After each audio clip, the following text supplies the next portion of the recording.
Muito boa tarde, senhores e senhores deputados. Vamos dar início então a esta nossa reunião.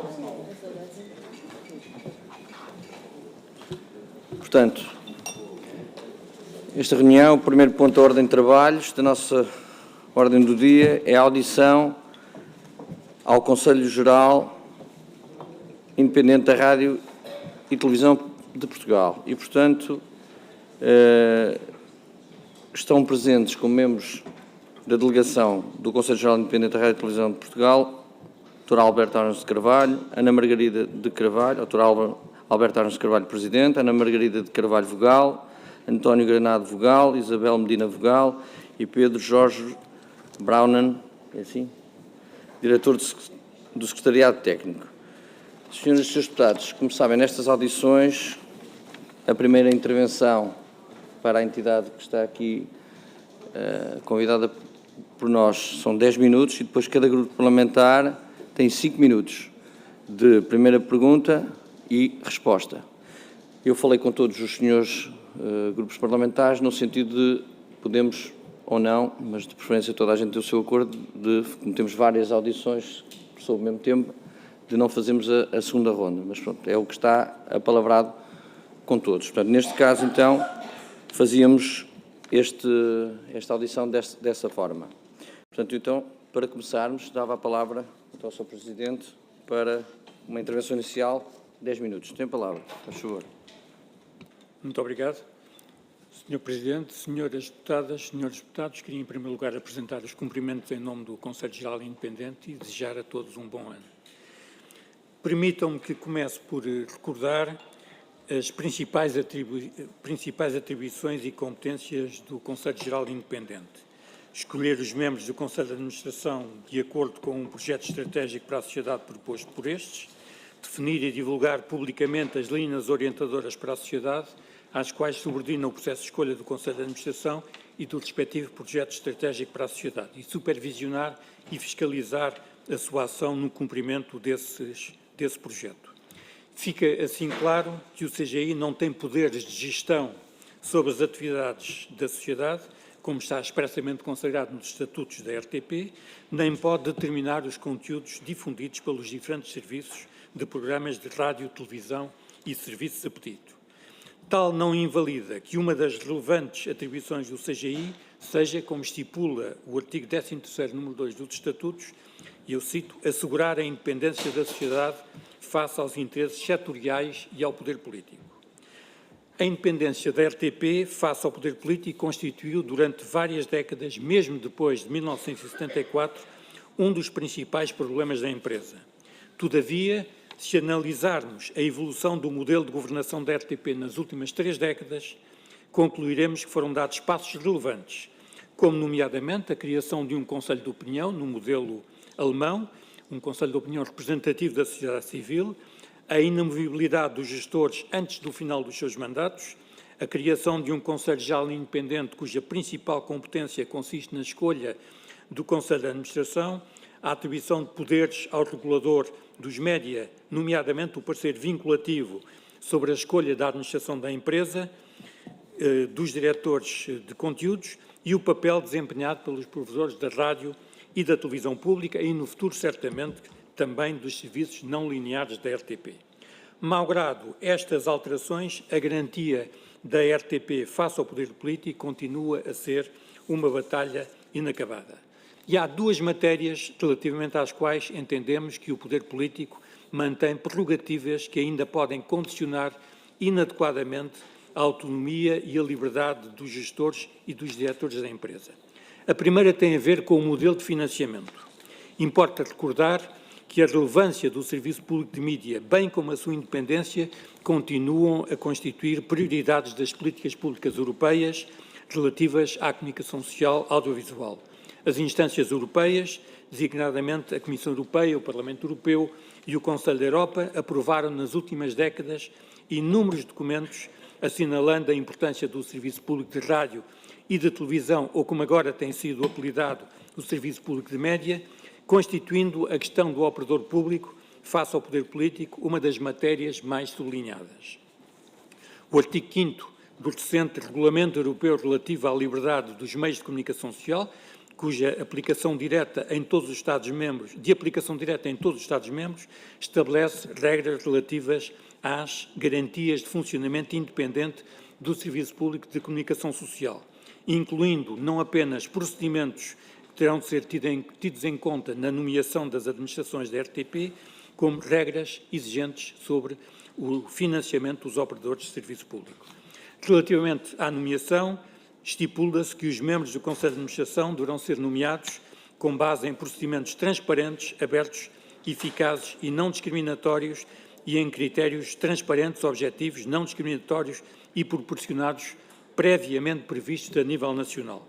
Sobre a sensível questão do financiamento, determina-se que ele terá de garantir que os prestadores do Serviço Público de Comunicação Social deverão dispor de recursos financeiros adequados, sustentáveis e previsíveis, compatíveis com o cumprimento da sua missão de serviço público e a capacidade de desenvolvimento no âmbito dessa missão. Ora, esta norma não está a ser cumprida. No nosso país, apesar do montante da contribuição para o audiovisual representar não apenas em valores absolutos, mas igualmente em percentagem do PIB per capita, um dos mais baixos da Europa, desde 2017, que não é cumprida a Lei de 2003, que prevê a sua atualização anual de acordo com a taxa de inflação. Isso representou já uma perda para a empresa de cerca de 175 milhões de euros. Se a CAV tivesse sido atualizada de acordo com a legislação, em vez dos atuais 3,02 euros por mês, as famílias pagariam agora 3,72 euros, ou seja, mais 70 cêntimos. O aumento do número de contadores de eletricidade e uma clara contenção da empresa na sua política de conteúdos e a novos investimentos, mesmo que inadiáveis, têm evitado até agora o início de uma era de avultados prejuízos na RTP. No entanto, face às previsões que a curto prazo apontam essa inevitabilidade, importa refletir sobre o modelo de financiamento. A CAV poderia proporcionar um financiamento regular, previsível, de coleta fácil, que assegura maior independência face ao poder político do que as antigas indenizações compensatórias. Um eventual aumento da publicidade comercial, que hoje representa menos de 10% das receitas da RTP, tal como, de resto, na média do conjunto dos operadores públicos dos países europeus, além de colocar em causa regras essenciais do quadro europeu que visam assegurar a independência face a interesses comerciais e uma saudável concorrência entre os operadores privados e os operadores públicos, constituiria uma péssima notícia para todo o setor da comunicação social, que tem, aliás, sofrido com a crescente transferência de muitos anunciantes para os novos mídias. Não querendo o poder político aumentar a contribuição para o audiovisual, mesmo alargando, por exemplo, ao mesmo tempo o elenco de consumidores com direito a uma redução para €1, restará desta forma, se pretender evitar um novo ciclo de resultados negativos e uma clara inaptidão da RTP para os desafios da era digital, encontrar, através de subvenções públicas inscritas no Orçamento de Estado, num quadro plurianual e previsível e adstritas ao financiamento, por exemplo, dos serviços regionais e internacionais, uma resposta complementar para esses desafios que se colocam ao Serviço Público de Média. Recordo ainda que o artigo 57, número 5 da Lei da Televisão estipula que o financiamento da RTP deverá ser previsto, cito, num horizonte plurianual com a duração de 4 anos, o que não tem acontecido. O segundo aspecto que justifica uma reflexão está relacionado com a autonomia da gestão da empresa. De acordo com a legislação em vigor, aplicável às empresas do setor empresarial do Estado, compete ao Governo, por exemplo, aprovar o plano de atividade e orçamento, decidir sobre a contratação de novos trabalhadores, indicar o seu perfil, definir o plano de investimento, aprovar os valores dos gastos com pessoal, entre outras decisões. A RTP tem capital público e está naturalmente integrada no setor empresarial do Estado, mas é o próprio artigo 38, número 6 da Constituição, que estipula que a estrutura e o funcionamento dos meios de comunicação social do setor público devem salvaguardar a sua independência perante o Governo, a administração e os demais poderes públicos. Importará, em nosso entender, refletir sobre o âmbito dessas garantias de independência da RTP face ao poder político, que não deveria cingir-se à designação da administração da empresa e aos poderes de que esta dispõe, partilhados por vezes com outros órgãos sobre a designação dos diretores.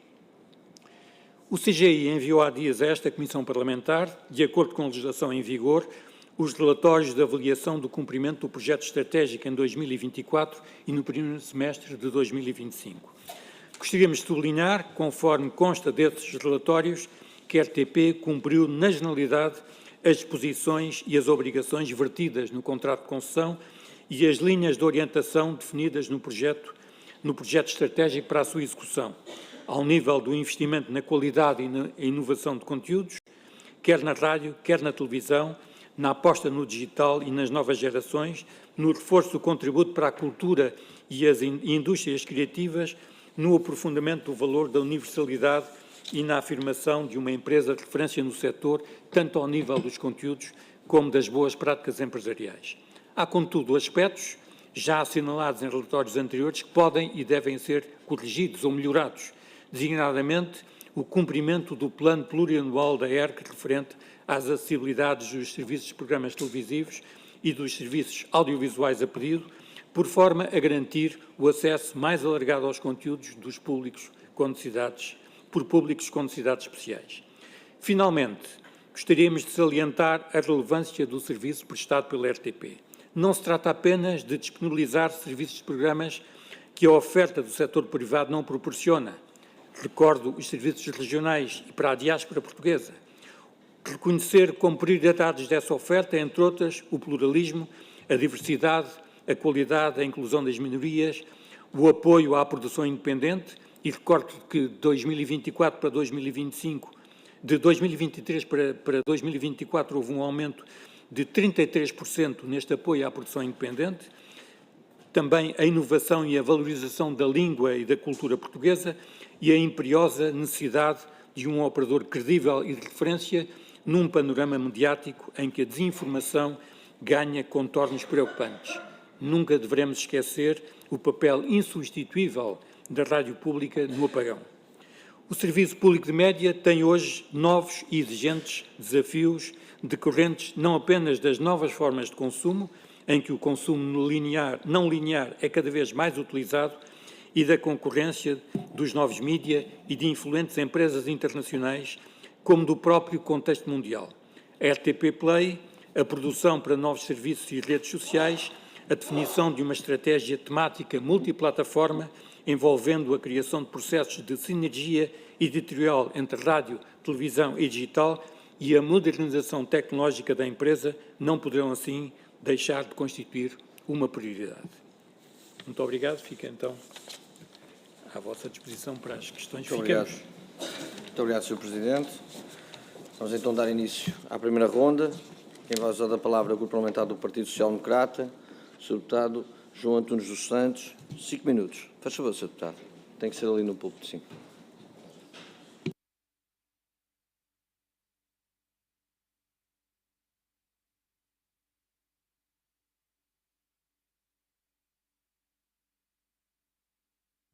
Muito obrigado, Sr. Presidente, senhoras e senhores deputados, Sr. Presidente do Conselho Geral Independente da RTP, na sua pessoa, cumprimento todos os membros deste importante órgão da RTP, em nome pessoal e, naturalmente, em nome da bancada do Partido Social Democrata.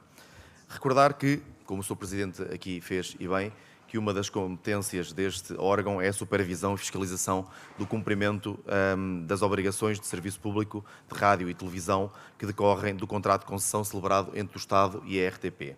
E importa aqui recordar que esse contrato de concessão estava para ser revisto desde 2019. Recordo e sublinho 2019. E foi o governo da AD, o primeiro governo da AD, que fez essa revisão do contrato de concessão, e a verdade é que desde março de 2025 existe um novo contrato de concessão da RTP, outorgado entre o Estado e a RTP, e começo precisamente por aí, porque esta era também uma reivindicação do Conselho Geral Independente e da própria RTP, que quando vinha a esta Casa, a Assembleia da República, sistematicamente referia a necessidade do contrato de concessão ser revisto, e portanto começo por perguntar qual o balanço que fazem e como é que avaliam esta revisão do contrato de concessão e se foi também ao encontro daquilo que eram as expectativas de Vossas Excelências e do órgão que naturalmente integram. Falo aqui também de outro tema que o Sr. Presidente referiu, que tem que ver com a sustentabilidade financeira da RTP. É um tema antigo, é um tema desafiante para todos nós, porque naturalmente nos últimos anos percebemos que a RTP teria que continuar a prestar um serviço tão bom ou ainda melhor do que aquele que presta, com menos recursos financeiros, para dessa forma também onerar menos os portugueses. E eu percebi que, na opinião do Sr. Presidente, haveria aqui um caminho, permita-me a expressão, um caminho mais fácil. O caminho mais fácil seria o aumento da contribuição do audiovisual, e aí discordamos, porque ainda bem que este Governo decidiu não aumentar essa contribuição, porque dessa forma não está a onerar os portugueses. E, portanto, pergunto-lhe se, para além desse caminho mais fácil de aumento da CAV, se, na opinião do Conselho Geral Independente, se existem outras medidas, outros caminhos que possam ser adotados para que esta sustentabilidade da RTP possa ser assegurada sem que dessa forma se onerem os contribuintes e os portugueses naturalmente.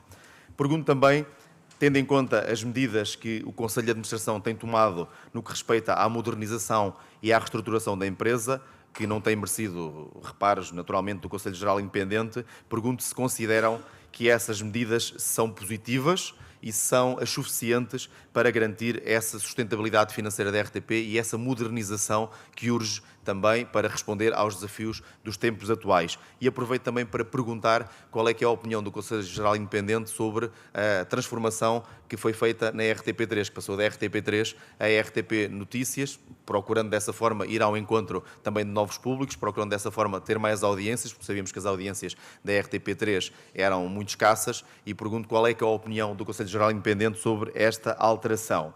Pergunto também qual é que é a avaliação que o Conselho Geral Independente faz das obrigações de serviço público da RTP, nomeadamente e concretamente quanto a duas matérias: neutralidade editorial. E aqui falo de um tema que tem estado na berra, que sistematicamente está na berra, que tem que ver com a opção editorial do Conselho de Administração da RTP, e neste caso uma opção editorial, da RTP não transmitir espetáculos tauromáticos. Pergunto se o Conselho Geral Independente acompanha essa decisão, e registando aqui que essa não transmissão de espetáculos tauromáticos não é uma proibição que decorra do contrato de concessão. O contrato de concessão entre o Estado e a RTP, em lado algum, proíbe essa transmissão de espetáculos tauromáticos e, portanto, eu pergunto ao Conselho Geral Independente se acompanham essa decisão editorial desses espetáculos não serem transmitidos no canal público de televisão.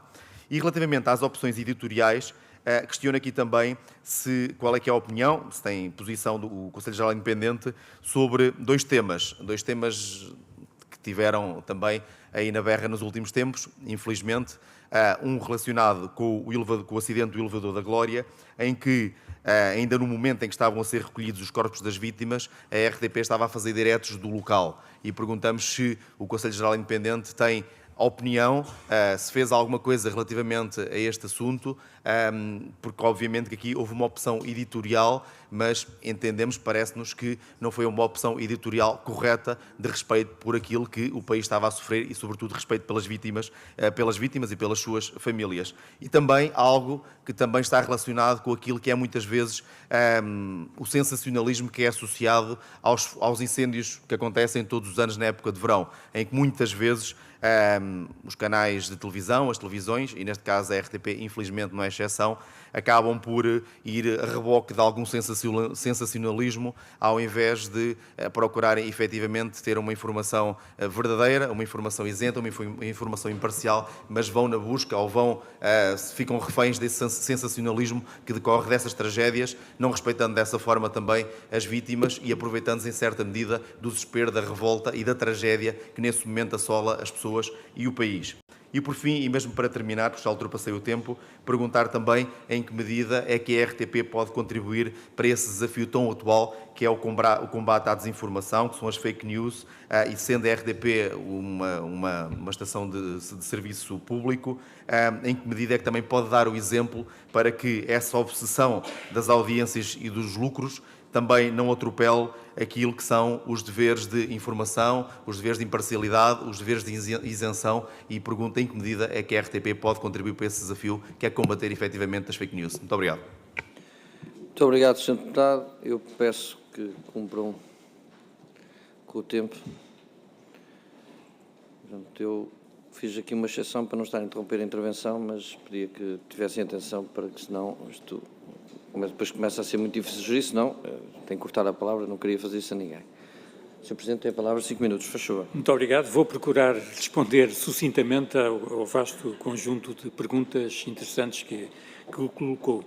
Em relação à revisão do contrato de concessão, o Conselho Geral Independente, na altura própria, pronunciou-se favoravelmente em relação a muitos aspectos do contrato de concessão, negativamente e criticamente em relação a outros. Eu destacaria como um fator, a nosso ver, negativo, o facto de acordo com o novo contrato de concessão, em vez de haver uma especificidade de cada serviço de programas ou de cada canal, qualquer conjunto de obrigações que impendem sobre a RTP podem ser cumpridas apenas por um serviço de programas ou por um canal. Parece-nos isso um erro muito grande que agiliza a questão, digamos, a resposta da RTP às obrigações que tem para cumprimento de cotas de música portuguesa, de programação em língua portuguesa, etc., mas facilita, mas acaba por não respeitar a especificidade de cada serviço de programas e, quanto a nós, constituiu um erro. Relativamente ao aumento da CAV, o que eu referi, e vou aproveitar para esclarecer um pouco, eu creio que o não aumento da CAV se tornou, digamos, inadiável, quer dizer, o não aumento da CAV tornou-se difícil de contrariar. E, portanto, a questão que se coloca, a nosso ver, é se a CAV não é aumentada, mesmo, como eu sugeri, havendo um alargamento das famílias que, em vez dos 3,02 €, pagam apenas 1 €.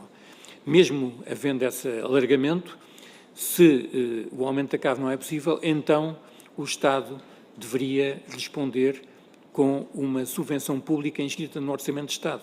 E a exemplo de outros países europeus, por exemplo, financiando os serviços regionais ou os serviços internacionais. Isso está a acontecer e seria uma solução, uma vez que, como também referi e repito, não é possível que a RTP tenha mais acesso à publicidade, pelo contrário. O Conselho Geral Independente não é contra o fim da publicidade na RTP, é contra que o fim da publicidade na RTP, como há uns meses foi proposto, não tenha uma contrapartida de outra forma de financiamento que assegure o mesmo conjunto o mesmo financiamento ao serviço público. Portanto, esta é para nós uma questão, a questão do aumento da CAV não é, digamos, poderia ser uma solução, uma vez que a CAV, como eu referi, é nas mais baixas da Europa, é até, porventura, 10 vezes menos do que aquilo que pagam os austríacos ou os suíços, mas, digamos, é muito difícil ultrapassar essa situação e poderia ser compensado de outra forma. Em relação àquilo que referiu sobre,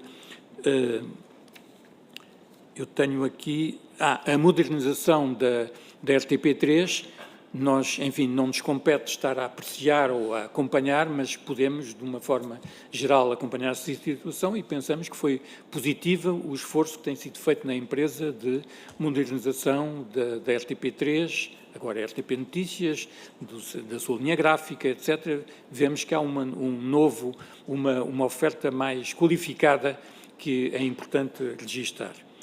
Depois, em relação àquilo que questionou sobre as obrigações do Serviço Público de Média, eu creio que é para nós, enfim, nós registamos que, por exemplo, em relação aos espetáculos tauromáquicos, exista no contrato de concessão uma referência ao bem-estar animal. Eu creio que o Conselho Geral Independente não pode nem deve imiscuir-se nos aspectos, nas decisões concretas relativas à linha editorial da empresa. Nós podemos, e temos feito isso, debater isso com a administração, ouvir os diretores, mas não temos qualquer competência, qualquer atribuição nesse domínio. E, portanto, acompanhamos essa situação, mas sem poder interferir nessas matérias que não, onde de todo o Conselho Geral Independente não deve ingerir.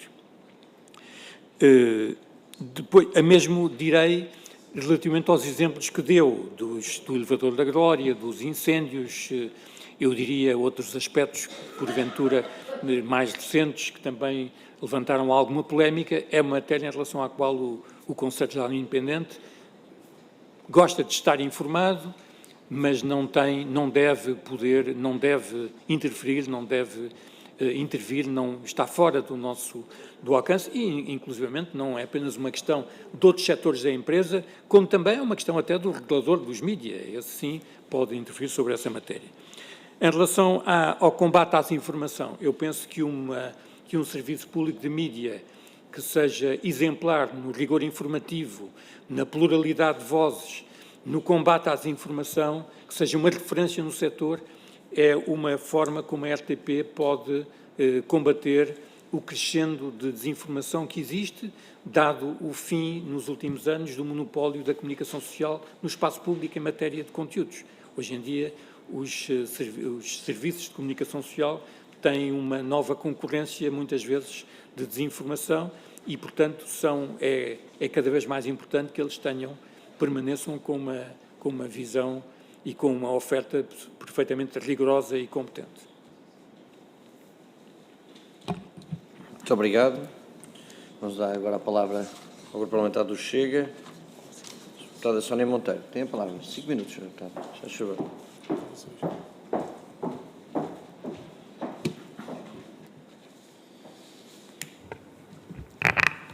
Obrigada, Sr. Presidente, Srs. Deputados, Srs. Membros do Conselho Geral de Administração Independente. Peço desculpa. Começo por reconhecer o papel institucional do CGI enquanto órgão de supervisão do serviço público da RTP.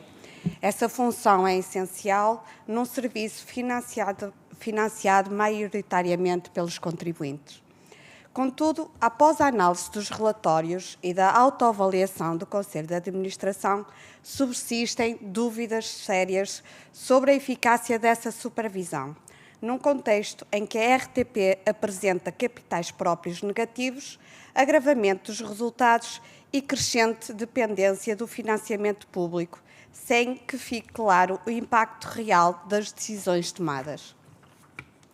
Apesar dos riscos financeiros reconhecidos nos próprios documentos, a RTP continua a insistir na continuação de investimentos e projetos estratégicos exigentes, mesmo quando muitos contribuintes questionam se a empresa não deveria estabilizar financeiramente e só depois expandir. Assim, como avalia o CGI que, num contexto de fragilidade financeira da RTP, o Conselho de Administração mantenha uma estratégia de investimento contínuo sem uma consolidação prévia de contas. A ausência do poder corretivo e responsabilização dos documentos que a CGI avalia, recomenda e acompanha não tem poderes para exigir correções nem para responsabilizar o Conselho de Administração, mesmo quando os resultados financeiros e a percepção pública se degradam. A CGI identifica como lacuna estrutural a ausência de sinergias editoriais estruturadas entre rádio, televisão e digital.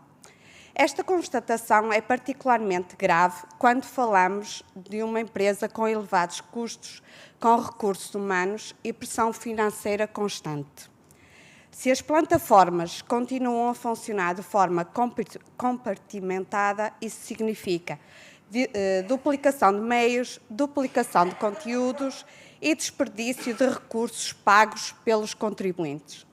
Questiono: que prazos concretos estabeleceu o CGI para que o Conselho de Administração ultrapasse esta fragmentação entre plataformas e que consequências prevê caso esta lacuna se mantenha? É também impossível ignorar os conteúdos e as queixas recorrentes dos contribuintes e sem resolução, e a percepção de afastamento que atravessam todas as plataformas. Na sua maioria, as queixas que se lê são, e passo a citar, programas inadequados para certas faixas etárias, conteúdo sexual ou problema com jogos/concursos. Insatisfação com a forma como a RTP cobre certos clubes ou eventos. Queixas sobre a neutralidade ética ou precisão das reportagens, problemas com a transmissão, som e imagens. Ora, se a CGI não tem poderes de gestão, então a sua força reside exclusivamente na capacidade de supervisão firme, independente e consequente. E é por isso que pergunto, quando existem críticas públicas recorrentes à programação da RTP, nomeadamente quanto ao desvio ideológico, inadequação de conteúdos a determinados públicos ou falhas na proteção de crianças e jovens, que instrumentos concretos utiliza o CGI para avaliar estas críticas e para exigir correções à administração? Existem casos concretos, como polémicas em conteúdos infantis na RTP2, que geraram forte reação pública. Contudo, não se identificam nos relatórios referências claras a medidas corretivas ou uma reflexão crítica aprofundada sobre estes episódios. De que forma integra o CGI as queixas dos contribuintes e as polémicas públicas concretas na sua avaliação do cumprimento do interesse público? E por que razão estes casos não têm tradução visível em recomendações ou correções estruturais? Em suma, a leitura que muitos contribuintes fazem e que estes documentos infelizmente não dissipam é a de que existe um Conselho de Administração remunerado com ampla margem de decisão, um Conselho Geral independente não remunerado que avalia e recomenda, mas um vazio de responsabilidade efetiva quando as decisões não produzem bons resultados financeiros, editoriais ou confiança pública. É esta a percepção que importa hoje esclarecer e corrigir. Muito obrigada. Muito obrigado, Sra. Deputada. Sr. Presidente, 5 minutos, por favor. Muito obrigado, Sra. Deputada. Vou procurar responder sucintamente às questões que colocou. Em primeiro lugar, a questão da crescente dependência do financiamento público. Bom, eu creio que é claro que não tendo havido aumento da CAV nos últimos anos, nos últimos 8 anos, obviamente os custos com pessoal vão aumentando porque a massa salarial vai tendo que crescer, mesmo que seja abaixo da inflação. Não há aumento das receitas publicitárias, porque a publicidade em Portugal está lenta, mas claramente a disseminar-se também por meios que não são de comunicação social tradicional e, portanto, a situação financeira da RTP tem estado sobre uma situação mais complexa. Não houve um aumento do financiamento público nos últimos anos e a RTP não entrou ainda em déficits acentuados, uma vez que os contadores de eletricidade, o número de contadores tem aumentado. Isso tem sido suficiente para assegurar, e uma grande contenção por parte da empresa a investimentos absolutamente necessários na parte informativa, na parte tecnológica, etc. Só isso, mas enfim, o Conselho de Administração creio que virá daqui a pouco aqui ter uma reunião também convosco e certamente que explicará muito melhor do que eu essa situação. Mas eu creio que não houve uma crescente dependência do financiamento público. Eu creio que a Sra. Deputada não quis seguramente propor que aumentasse a margem de publicidade da RTP. Portanto, o que há aqui certamente é uma situação que nós antevemos como complexa para o financiamento da RTP nos próximos anos, se não houver mudanças. Não direi mudanças essas que podem ser um aumento da CAV, já percebemos todos que é muito difícil, ou um aumento do financiamento público, uma vez que é impensável haver um aumento das receitas publicitárias. Portanto, eu creio que, por outro lado, eu creio que a RTP não procurou, procurou uma estabilidade e um equilíbrio económico, o equilíbrio financeiro. A empresa não acumulou prejuízos nos últimos anos. E, portanto, eu penso que houve da parte desta administração, como, aliás, das anteriores, uma intenção clara de garantir um equilíbrio financeiro, de garantir que não havia prejuízos para a empresa. E, portanto, eu creio que mesmo isso com prejuízo em matéria de eventual recrutamento de novos quadros fundamentais, de modernização tecnológica da empresa, de resposta aos novos desafios, tudo isso. Portanto, não creio que seja esse o problema. Finalmente, eu creio que não é também uma preocupação que haja uma sinergia do ponto de vista editorial, uma coordenação do ponto de vista editorial entre os serviços na rádio, na televisão e nos novos mídias. Penso que isso será uma forma de contribuir para um espaço público mais coerente, com mais capacidade de resposta, de uma forma, porventura, mais independente, portanto, não creio que isso seja um problema. Em relação às questões aos exemplos que formulou, o Conselho Geral Independente não tem, como eu disse há pouco, competências na área dos conteúdos. É evidente não virar as costas às questões que existem, aos problemas que são levantados, às polémicas públicas, procura informar-se, aprender com as pessoas que têm essa função, mas não nos compete a nós emitir posições ou transmitir a nossa opinião sobre essas matérias. São matérias, como alguns exemplos que deu, da competência da entidade reguladora para a comunicação social, da competência, eventualmente, dos provedores da própria empresa, mas não do Conselho Geral Independente. Muito obrigado, Sr. Presidente. Peço agora a palavra ao Partido Socialista, Sr. Deputado Porfírio Silva. 5 minutos, faz favor, Sr. Deputado.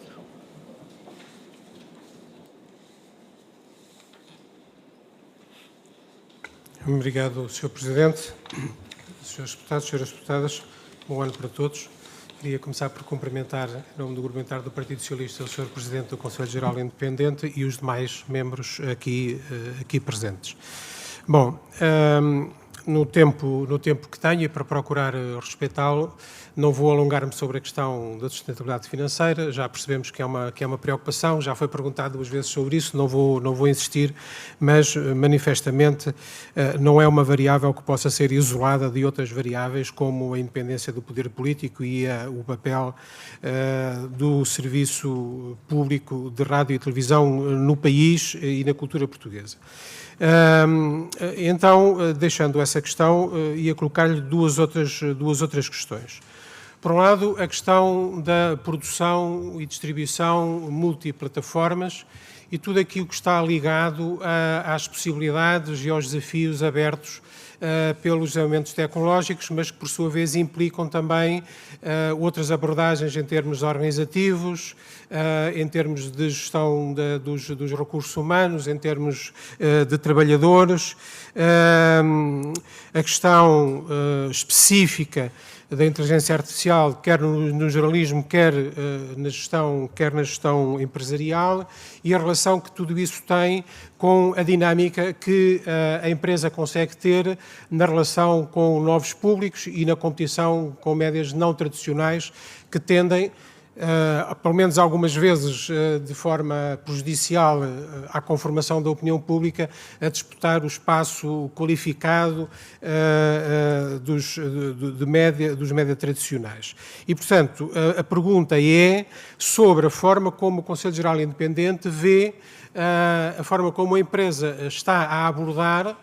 Nós sabemos que estas coisas não se mudam de um dia para o outro, mas como é que o CGI vê a trajetória que a empresa está a fazer em termos de enfrentar esses problemas que são importantes também para a RTP continuar a ter no espaço da rádio e no espaço da televisão um papel forte e relevante como tem tido até agora. Portanto, essa é a primeira questão. A segunda questão é um pouco diferente e tem a ver com a questão da independência face ao poder político. O Sr. Presidente já assinalou, por um lado, que a empresa tem feito e o país tem feito, porque em muitas coisas isso está para além da empresa, o país tem feito nas últimas décadas progressos interessantes, relevantes, em matéria de independência face ao poder político. É importante nós termos sempre a noção de que estas coisas não é num determinado momento, não é um determinado governo, por muito que faça, que resolve todos os problemas. É preciso que haja uma consistência de evolução institucional do conjunto do país. No entanto, há questões, não é? A RTP tem sido considerada em anos consecutivos a marca de notícias em que os portugueses mais confiam, e isso é relevante. O CGI faz parte na empresa de um modelo de governação que tem contribuído para que seja claro que Estado, Governo e Público não são a mesma coisa. Essa é a questão fundamental. Há Governo, há Estado e há Público, não são a mesma coisa, não se sobrepõem, são coisas diferentes. E apesar do Sr. Presidente entender que não deve pronunciar-se sobre os casos concretos, eu ia-lhe pôr um caso concreto. Um ministro do atual Governo, recentemente, em entrevista pública, criticou diretamente a informação da RTP de forma violenta, dizendo que tinha sido alvo de um ataque cobarde e vil, que a televisão pública esteve, nesse caso, ao nível das redes sociais no seu pior e que a Direção de Informação tinha que investigar porque é que aquela jornalista tinha escolhido aquele trecho naquele momento. Ou seja, há um ministro do Governo que neste contexto diz: houve ali uma coisa que eu não gostei e quero que digam porque é que foi assim e porque é que não foi de outra maneira. O Conselho de Redação reagiu, por um lado, dizendo que essa intervenção punha em causa a relação normal entre o Governo e a informação na televisão e, por outro lado, também solicitou, quer à Direção de Informação e penso também ao Conselho de Administração, que se tomasse posição sobre essa matéria. Que eu tenha conhecimento não foi o caso, mas, de qualquer maneira, penso que é um âmbito em que nós precisamos de continuar a progredir e não a regredir e, portanto, lhe deixava esta questão, dentro do tempo. Muito obrigado, Sr. Deputado. Sr. Presidente, 5 minutos, faz favor. Muito obrigado. Vou tentar então responder no prazo concedido às duas questões que colocou. Eu penso que, de facto, não podemos omitir ou esquecer que as formas de consumo dos meios audiovisuais está a mudar bastante, pelo que os operadores de rádio e televisão e outros órgãos de comunicação social têm também que mudar a sua oferta e a forma de o fazerem.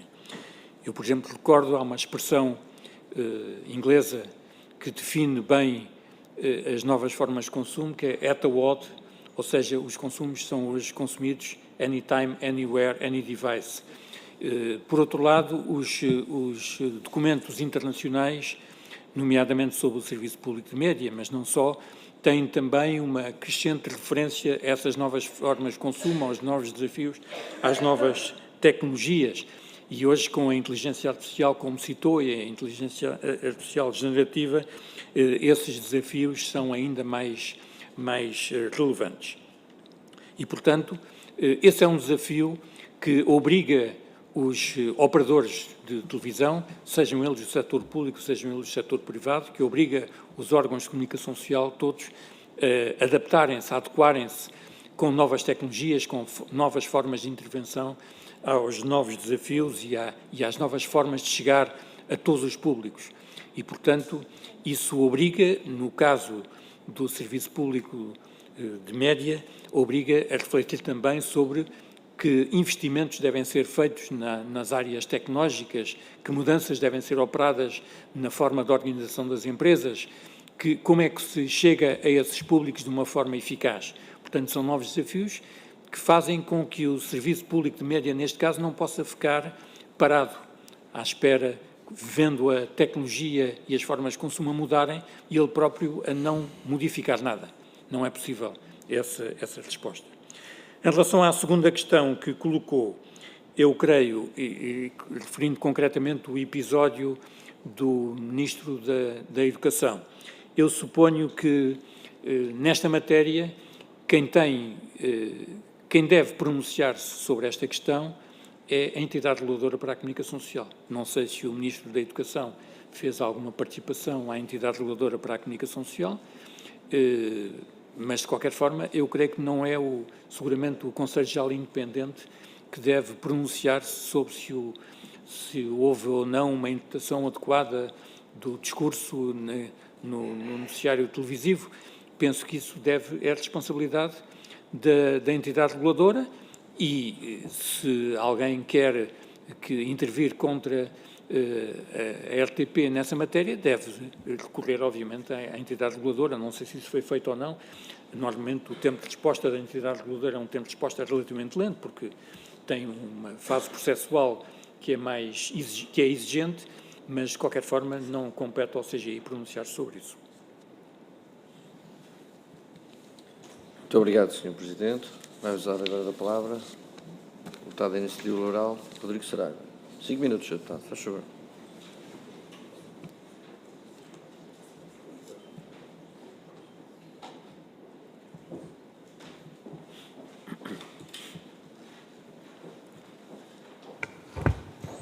Muito obrigado, Sr. Presidente. Desejar a todos bom ano e também englobados nos desejos de bom ano, cumprimentar o Conselho Geral Independente e agradecer por estarem aqui uma vez mais em cumprimento daquilo que são os estatutos. O Sr. Presidente, na sua intervenção inicial, fez questão, e bem, de referir uma das principais missões do CGI, que é garantir a independência e proteção dos canais, digamos assim, face ao poder político. E eu tenho uma primeira pergunta prévia sobre isto, concordando com esta missão, e concordando que é uma missão bastante importante quando falamos da relação entre poder político e comunicação social, independentemente de ser pública, privada, seja o que for, da separação que deve existir. Porque normalmente quando se fala da garantia da não ingerência, da não interferência do poder político, normalmente é sempre no mesmo sentido, seja em Portugal, seja em qualquer parte do mundo. É que o poder político não ponha a mão, entre aspas, nos órgãos de comunicação social. Mas nunca ninguém fala de quando a própria comunicação social se põe a jeito do poder político. Nem que seja por tentar demonstrar alguma simpatia, para depois evitar que o poder político também seja, usando as ferramentas que o Sr. Presidente depois falou, eu já lá vou a esse tema, possa melindrar os próprios órgãos. E houve um caso bem recente na Rádio e Televisão Portuguesa, sobretudo na informação, que a certa altura ficou um bocado na dúvida se não era isso que estaríamos a ver. Se era, em vez do poder político a pôr a mão, porque era uma das suspeitas iniciais desse caso, na comunicação social, se não seria a própria gestão do órgão de comunicação social a tentar ser simpático com o poder político. Portanto, a primeira pergunta é um pouco se o próprio CGI, no cumprimento desta sua missão, também tem esta preocupação de garantir que esta separação, ou seja, que os riscos têm dois sentidos e não é apenas unilateral. O Sr. Presidente disse bem que esta missão era uma matéria inacabada e destacou dois riscos. O primeiro, a questão do modelo de financiamento, e só isto aqui então, precisaríamos todos, não só 5 minutos, estaríamos aqui um dia inteiro a falar sobre isto. E muitas vezes, lá vem outra vez a questão, a contribuição audiovisual, portanto, eu não vou estar aqui a defender o que é que defendo sobre a contribuição audiovisual, e depois, então, uma alternativa seria as subvenções públicas, como se as subvenções públicas, no limite, não acabassem por ser também eles um imposto aos contribuintes. Mas, independentemente dos modelos, há aqui uma grande preocupação, isto tem a ver com a sustentabilidade financeira da RTP, e poderíamos falar de vários dados que têm a ver com a receita por colaborador da RTP está nos 129 mil euros, de forma arredondada, quando na SIC são 174 mil e na TVI são 382 mil, dois canais de televisões para comparação. O rácio capital próprio ativos totais é negativo em 1,19, o que é uma situação técnica de descapitalização. Dados que demonstram os perigos da sustentabilidade financeira da RTP são mais que muitas. E, obviamente, mesmo numa situação destas, um órgão de comunicação social não pode deixar de investir. E a questão aqui é porque é que estamos sempre agarrados a estes 80% da contribuição audiovisual. Não vamos também falar, mesmo na questão da receita publicitária e a questão de ser 10%, e se calhar até deveria ser mais, é que a receita publicitária não é apenas os spots publicitários entre programas. Esquecemos das questões do product placement, que é um valor, pensando só no preço certo, o preço certo traz muita receita para a RTP, não só sobre a publicidade nos intervalos e antes e depois do programa. No próprio programa tem. Ou todas as receitas estão a caminhar para o digital e, portanto, obviamente que a RTP não se pode inibir de tentar também ter essas receitas. Ou procurar outras receitas, porque a RTP, o Sr. Presidente também tocou, e a própria RTP está sempre a vangloriar-se, que contribui muito para a produção nacional e tem produção própria, etc. E tem boa, porque há muita coisa na RTP bem feita, porque é que também não podem capitalizar receitas com esses bons conteúdos e vender a outras plataformas que estão a crescer? Porque é que estamos sempre aqui a pensar naqueles 80%, que não vai aumentar, não vai aumentar, e a alternativa é a subvenção pública? Não, há outras alternativas perante isto que é o mundo atual e que o próprio CGI reconhece que há este mundo atual, porque depois isto leva para outras questões, que é, porque de nada vale modernizar se uma estrutura não se adaptar ao mundo. Não vale a pena comprar a melhor tecnologia se continuar operacionalmente a fazer o mesmo das últimas décadas. E, portanto, são estas também muitas as preocupações que eu gostava de saber, que a própria RTP, e quando eu falo da própria RTP, o Conselho Geral Independente está incluído aqui, o Conselho de Opinião, todas as vertentes, todos os stakeholders da família RTP, do universo RTP, se pudéssemos começar a olhar, independentemente de ser público, ser privado, etc., mas olhar para aquilo que é a sua realidade operacional, de gestão e financeira, e se podemos apontar a RTP de forma ao futuro, adaptado aos novos mundos. Porque, por exemplo, eu termino, Sr. Presidente, com uma pergunta. Porquê é que não se separam nas análises financeiras da RTP para que possa haver uma transparência e depois nós podemos até contribuir com sugestões por canal, por marca ou por plataforma? Porque não é possível. Eu adoraria conseguir saber o valor concreto, não só dos canais, sejam de televisão, de rádio, mas também das próprias marcas e das plataformas, para eu poder fazer as minhas propostas de políticas públicas sobre a questão da RTP, mas até poder dar os meus contributos para ver se a RTP, independentemente de ser pública ou privada, ter futuro em Portugal e nos meios de comunicação social. Muito obrigado. Muito obrigado, Sr. Deputado. Sr. Presidente, tem a palavra. Muito obrigado. Eu começaria precisamente pela última questão que colocou. A resposta à pergunta do Sr. Deputado está no site da RTP, ou seja, no site da RTP é possível ver o custo de cada serviço de programas, de cada canal, as despesas que existem, as receitas que existem. Está lá, a discriminação desses dados existe. Depois, em relação à questão das receitas publicitárias, é claro que a RTP poderia ambicionar ser semelhante à BBC, embora isto é em teoria, porque é muito difícil fazê-lo, mas a BBC tem parte substancial das suas receitas consiste na venda de conteúdos produzidos pela empresa a operadores de outros países. Mas isso tem a ver também com a dimensão da BBC, com a dimensão da língua inglesa, etc. Em Portugal isso seria extremamente complexo. De qualquer forma, eu penso que a tentativa da RTP de aumentar as receitas publicitárias, que eu creio que é legítima, embora as receitas publicitárias da RTP correspondam a cerca de 10% das receitas totais e está perfeitamente na média europeia, exatamente na mesma situação, mas isso seria um mau sinal para os operadores privados concorrentes, porque quanto mais a RTP investir na agenda publicitária, nas receitas publicitárias, menos publicidade, menos receitas publicitárias tem a concorrência privada. E, portanto, eu creio que até o desejável, em teoria, seria até que a RTP não tivesse intervenção no espaço publicitário. Mas isso é pouco realista, porque isso levaria, digamos, a uma sobrevalorização, a um aumento da contribuição para o audiovisual, ou das subvenções públicas, ou do esforço do Estado para financiar, ou, em alternativa, uma diminuição da oferta do serviço público de mídia. Ora, eu creio que a RTP2 não tem equivalente em Portugal. A RTP Açores e Madeira não tem qualquer equivalente. A RTP África, a RTP Internacional ou as antenas de rádio dessa oferta também são insubstituíveis e são um contributo extremamente importante de serviço público de média para o país. E, portanto, não é concebível que exista um sacrifício da oferta da RTP, diminuindo aspectos que são fundamentais da oferta que tem nesse domínio. e, portanto, eu creio que a questão nessa matéria não se coloca.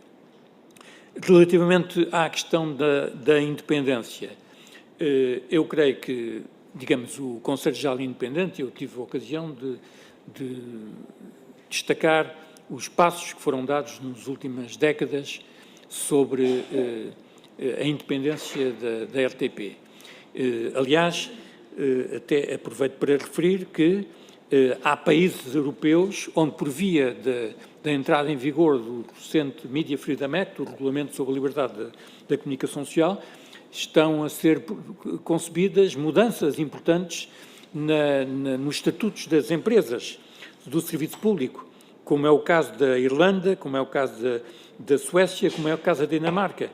Noutros países europeus também, e em todos eles existe um operador público de mídia, um operador público de rádio e televisão, noutros países europeus também estão a constituir-se modelos que são próximos daquilo que é o modelo português, com um Conselho Geral Independente, que é o caso da Finlândia, da Eslovénia e dos Países Baixos, embora com especificidades e com diferenças assinaláveis em alguns casos.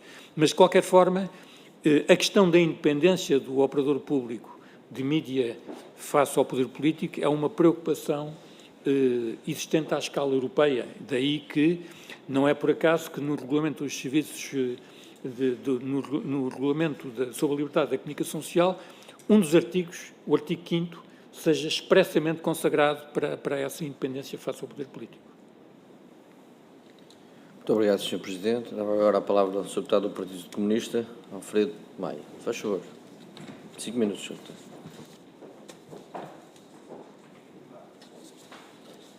Muito obrigado, Sr. Presidente. Cumprimento os senhores deputados, desejando votos de... Alguém se esqueceu aqui de uma esferográfica, depois vem buscá-la.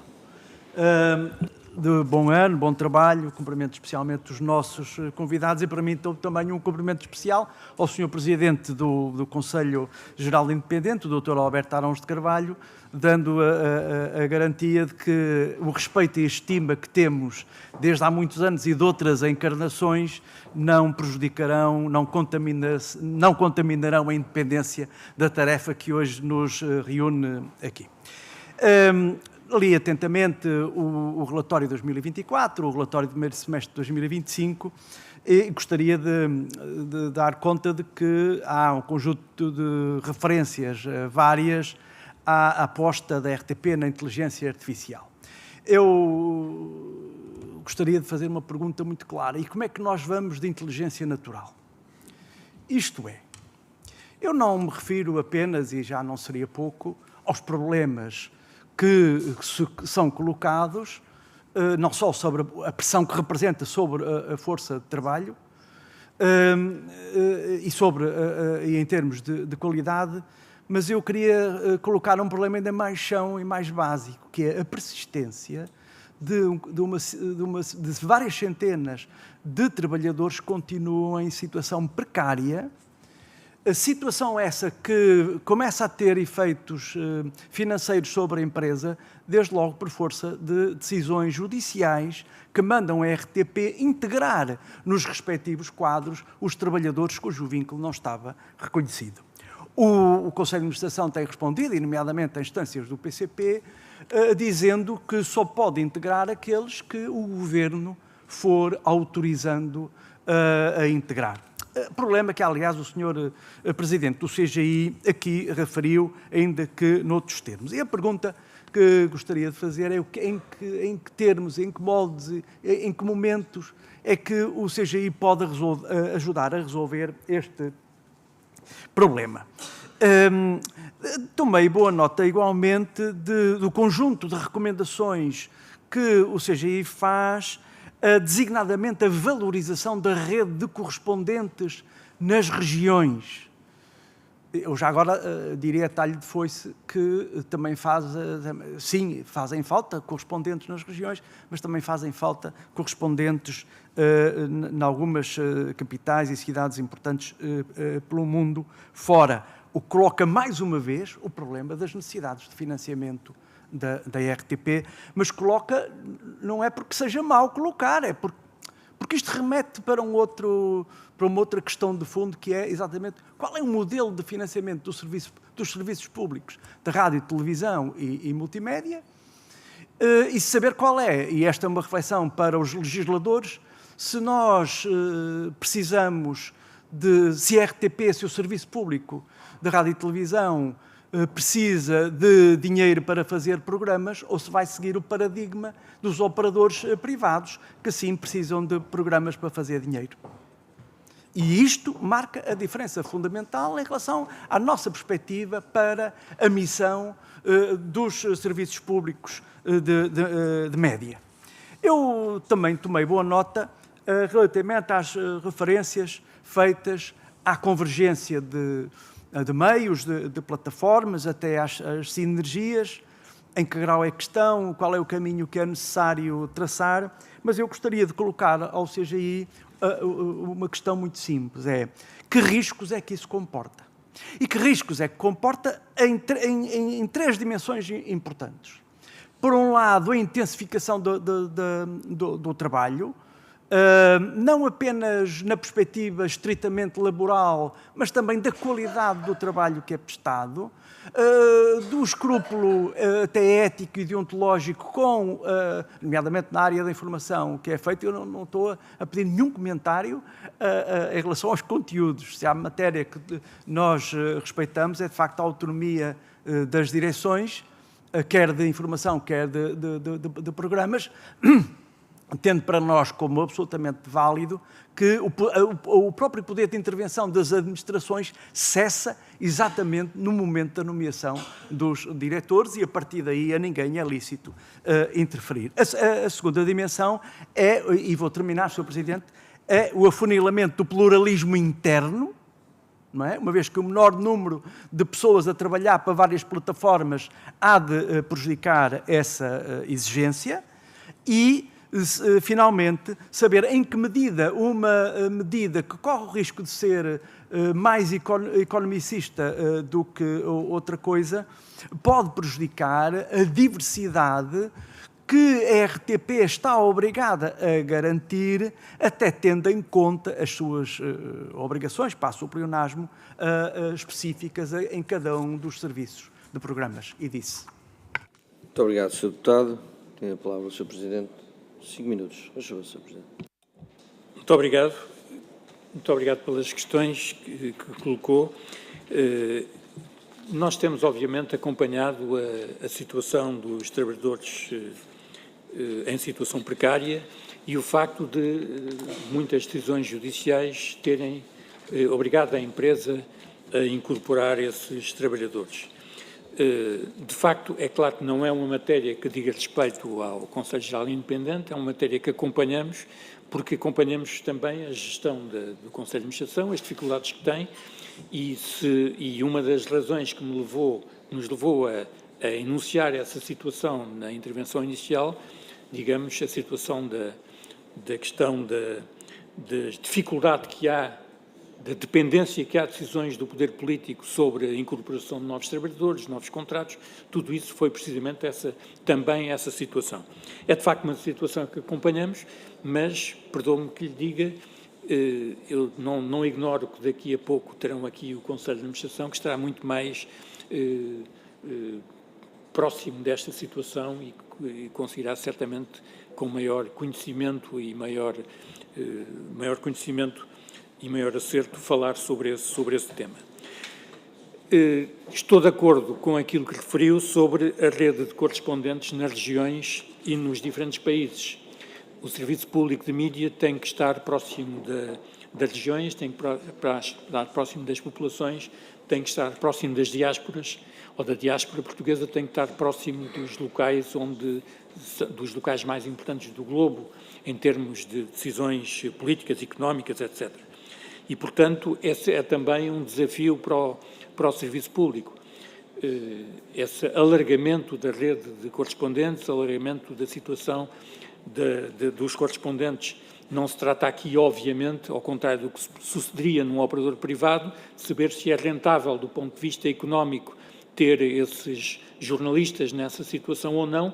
Aqui não se trata de apurar se isso traz mais publicidade ou traz mais audiência, trata-se de saber se traz mais informação relevante, se traz mais proximidade com os cidadãos, se traz mais serviço público na prática. Mas é também uma questão que está profundamente dependente de decisões relativas à contratualização de novos jornalistas e de novos trabalhadores para a empresa.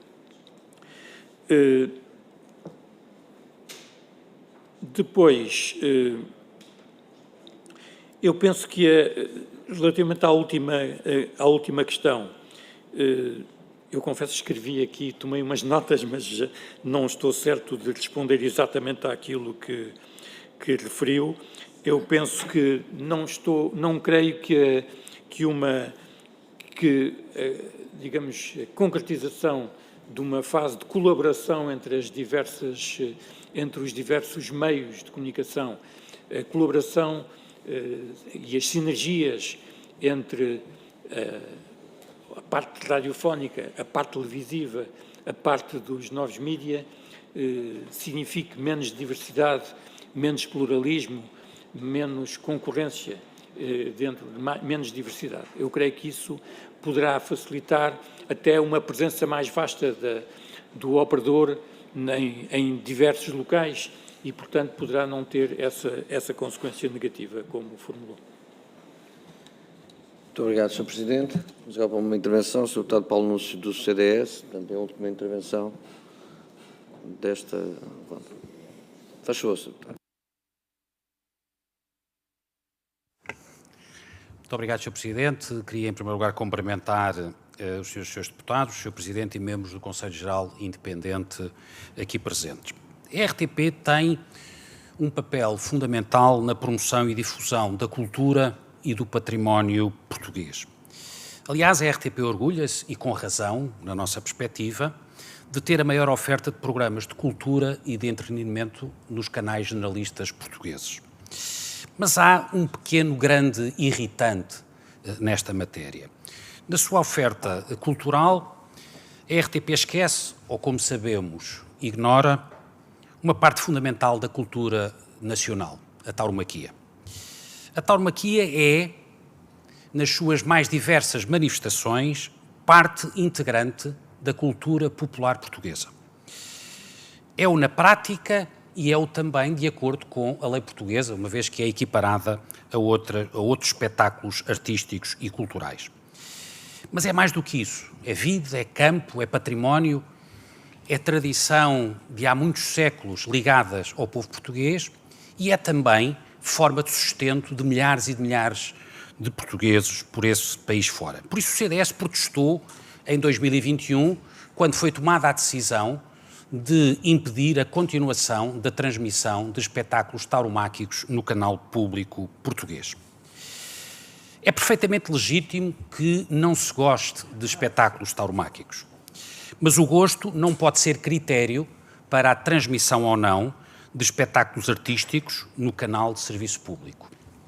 Se a RTP tem um desígnio particular de difusão cultural, então tem que transmitir a cultura nacional como ela é e não como alguns gostariam, eu repito, e não como alguns gostariam que ela fosse.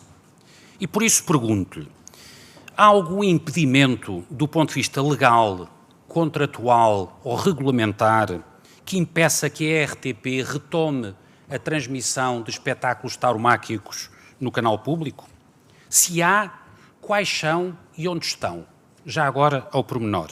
Se não há, o facto de não transmitir estas manifestações culturais não pode constituir uma discriminação injusta, injustificada e arbitrária face aos outros espetáculos culturais transmitidos pelo canal público. E, finalmente, se o serviço público é cumprido quando não se transmite tauromaquia no canal público. O segundo tópico que gostaria de trazer a esta audição tem a ver com programação infantil. A lei de televisão prevê que os programas educativos e de entretenimento para público jovem e infantil, no canal público, devem contribuir para a sua formação. E o contrato de concessão, que foi assinado em março de 2025, prevê precisamente que uma das missões da RTP é privilegiar uma programação capaz de promover a coesão familiar e social. Mas já temos muitos exemplos infelizes de programas destinados a crianças que, em vez de contribuírem para a sua formação, servem simplesmente para promover a sua doutrinação, violando mesmo, em alguns casos, a Constituição da República Portuguesa. Dou apenas 2 exemplos. A RTP transmite um programa em que 2 crianças conhecem outra, que não é rapariga nem rapaz. E, de igual forma, produz um telejornal para crianças dos 8 aos 12 anos, que inclui reportagens onde a presidente da ILGA, um grupo de pressão LGBT, explica como se promove e veicula o orgulho gay e insiste que as crianças podem ser transgénero, intersexo e tudo mais que o mais implica. Estes programas provocam apreensão e indignação em muitas famílias portuguesas. E para o CDS é absolutamente inaceitável que o canal público transmita estes conteúdos. E por isso, hoje mesmo, iremos discutir nesta reunião um voto de protesto pela sua emissão para crianças, como se espaços informativos se tratassem, ou pior, ainda como doutrinação disfarçada de entretenimento. E por isso pergunto, e termino, Sr. Presidente, o Conselho Geral Independente considera que estes programas são conteúdos adequados para crianças de todas as idades? O Conselho Geral Independente não compreende o manifesto viés ideológico deste tipo de programas? Ao abrigo de que disposições legais ou contratuais é que é permitida a transmissão destes programas nos canais públicos? O Governo, e bem, não pode fazer nada nesta matéria, e nós sabemos-lo bem. O Sr. Presidente referiu há pouco que o Conselho Geral Independente não deve interferir nestas matérias. O Conselho de Administração, que vamos ouvir de seguida, vai certamente dizer a este propósito que está a cumprir as linhas estratégicas do Conselho Geral Independente. E eu pergunto, o serviço público é cumprido quando se transmitem programas que promovem ideologia de género para as crianças? Quem supervisiona e fiscaliza o cumprimento do serviço público? E já agora, é ou não o Conselho Geral Independente a entidade responsável para nomear o Conselho de Administração da RTP? Muito obrigado. Muito obrigado, Sr. Deputado. Sr. Presidente, o CGI tem 5 minutos, faz favor. Sr. Deputado. Muito obrigado. Sr. Deputado, eu creio que será muito sucinta a minha resposta, porque o Conselho Geral Independente não pode ultrapassar as atribuições e competências que a lei lhe destina. É claro que nós, por exemplo, em relação à primeira questão, que nós achamos correto que no contrato de concessão houvesse uma referência ao bem-estar animal. Se a interpretação que faz, ou que as pessoas fazem, sobre o que é bem-estar animal relativo a estas matérias de transmissão de espetáculos tauromáquicos, isso já não compete ao Conselho Geral Independente. Tal como, aliás, relativamente à programação infantil, até onde é que pode ir, que tipo de programação infantil, quais são os limites dessa programação infantil, quais são os limites desses conteúdos. Isso é claramente uma matéria que diz respeito, eventualmente, ao provedor do espectador, à entidade reguladora para a comunicação social. Essas sim podem e devem, se forem solicitados para tal, fazer uma interpretação e uma avaliação daquilo que são os conteúdos emitidos em função, digamos, daquilo que está estabelecido na lei e daquilo que está estabelecido no contrato de concessão.